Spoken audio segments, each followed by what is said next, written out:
ভিজিটে গেলাম, কদিন আগে শুনলাম করে গুন্ডা নাকি পাশে দাঁড়িয়েছিলাম, তোকে চিনি না, সে গুন্ডা, কি করে চিনবো? আমি তো গেছি একটা প্রজেক্ট দেখতে, সেখানে 5টা ছেলের মধ্যে সে কোথায় গিয়ে দাঁড়িয়ে আছে, ছবি তুলছে, ক্যামেরাম্যানকে ফিট করে, ক্যামেরাম্যানরাও করে এগুলো, সাজিয়ে গুজিয়ে ফিট করে রেখে দেয় আগে থেকে, বদনাম করবে বলে। সেটা আমার দোষ নয়, আমি তোকে চিনি না। আমি জেনে শুনে যদি কোনো ক্রিমিনালকে শেল্টার দিই, সেটা আমার দোষ, কিন্তু আমি যেটা জানি না সেটা কিন্তু আপনারা দোষী করে আমায় ঠিক করছেন না। এবং এটা আমি মনে করি এই জায়গাটা হচ্ছে টোটালটাই প্ল্যান্টেড কনস্পিরেসি, টোটাল কনস্পিরেসি, এটা ঠিক না। কনস্পিরেসি বলছেন, কি তথ্য আছে আপনার কাছে? কোনটা আমায় জিজ্ঞেস করুন, কোনটা? কনস্পিরেসি বলছেন, যে কনস্পিরেসি থিওরি বলছেন, এটা সবটাই এই যে প্ল্যান করে করা হলো, এনকোয়ারিটা করা হলো 2010-এর পর থেকে, মানে আমাদের সরকারটা যখন এলো তখন। আপনি আমাকে বলুন, যে কোনো জিনিসের প্রয়োজনটা কি এন্ড না বিগিনিং? আমি আপনাকে জিজ্ঞেস করছি, জীবনটা হ্যাঁ, তা প্রথম থেকে হলো না কেন? প্রথম থেকে হলো না কেন? যারা, আমি কোর্টকে দোষ দিচ্ছি না, কোর্টকে আমি রেসপেক্ট করি, কারণ ওখানে আমি বলতে পারি না, ওখানে আমি কোর্টের রায়ের উপরে বলতে পারি, কিন্তু এমনি বলতে পারি না। আপনি আমায় বলুন, যদি কোনো সংগঠন চিট ফান্ড 2000 সাল থেকে লোকের চিট করে থাকে, কি করে তৈরি হলো, কে করে দিল, কি করে এলো, আপনি সেটা তো তদন্ত করলেন না। কে কে এই প্রোগ্রামে 2011 সালে গেল, সেইটা নিয়ে আপনি তদন্ত করলেন। এটা কি তদন্ত হচ্ছে না তদন্তের নামে প্রহসন হচ্ছে?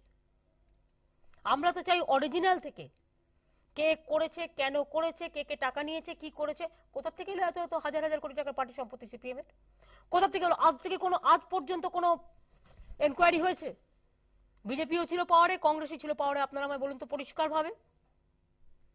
ইভেন আমাদের যে ওয়ার্কারের একটা ধরলো 16 কোটি টাকা রেখেছে, প্যান কার্ডের নাম্বারই নেই, সেটাও তো চিঠি লেখা হলো। চিদম্বরম ছিলেন তখন ফাইন্যান্স মিনিস্টার, কোনো এনকোয়ারি হয়েছিল?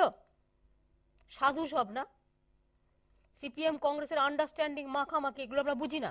আর সিপিএম এর সাথে বিজেপির রিলেশনও আছে, বিজেপির সাথে কংগ্রেসের রিলেশনও আছে, তীধারা চলছে, সেই ট্র্যাডিশন সমানে চলেছে। মনে রাখবেন, আমার একটা জিনিস মনে পড়ে গিয়েছিল, আমার মনে আছে তখন যশবন্ত সিং ফাইন্যান্স মিনিস্টার ছিল, আমি সেদিন এনডিএতে ছিলাম, আমি হঠাৎ ওনার ঘরে একদিন দেখা করতে গেছি। দেখুন, এগুলো সিক্রেসি বলে না, আমি বলতেও চাই না, কিন্তু এটা বললে কোনো ক্ষতি হবে না বলেই আমি বলছি এটুকু। হঠাৎ আমাকে উনি বললেন, ममता जी आपका फाइनेंस मिनिस्टर आया था, तখন सीपीएम गवर्नमेंट, असीम दासगुप्ता फाइनेंस मिनिस्टर, बोलो ओवरड्राफ्ट हो गया था, मैंने रुपया दे दिया। नहीं बोलो नहीं नहीं ममता जी बाद में बात करेंगे। हमने क्यों, आप बोल दो ना सच बात क्या है। इसका मतलब है सीपीएम के साथ आपको दोस्ती है, अभी भी रिश्ता है। তো এগুলো আমরা ধরে ফেলি কেন জানতো, দীর্ঘদিন ধরে রাজনীতি করেছি, এটুকু অভিজ্ঞতা তো হয়।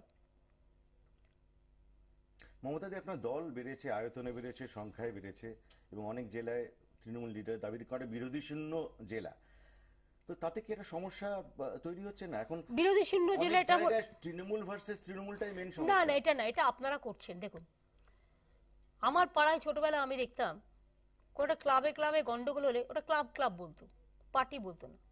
আজকাল ইদানিং, আগে তো হয়তো টিভি ছিল না, এখন অনেক টিভি হয়ে গেছে। আপনাদের প্রবলেমটা হচ্ছে যারা দেখতে নারী তার চলন বেকা।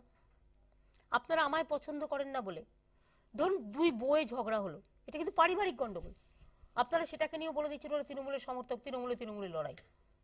একটা দুটো ক্লাবে গন্ডগোল হয়েছে, সেটাকেও আপনারা বলে দিচ্ছেন ভাই সে ক্লাবটা আমার সমর্থক হতেই পারে, কিন্তু আপনারা তাকে আবার তৃণমূলের নেতা বানিয়ে দিচ্ছেন।